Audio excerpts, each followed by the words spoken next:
Hi guys, welcome back with me again in this channel.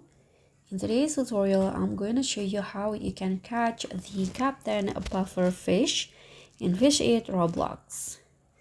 So the Captain Puffer fish is the new epic legendary catch in Fish It that you can find inside the Pirate Cove. This is a new island on Fish It in the new update. And if you want to catch this cute Captain Pufferfish, just follow what I do. Here for the location, you can go fish inside the island. This is where I got the fish. And as for the bait setup, you can just use the Singularity bait. And the best route that you can use is, of course, the element road. So that's all from me. Thank you so much for watching. If this guide helped you, don't forget to click on the like button, subscribe, and also click on the thanks. And I'll see you in the next tutorial.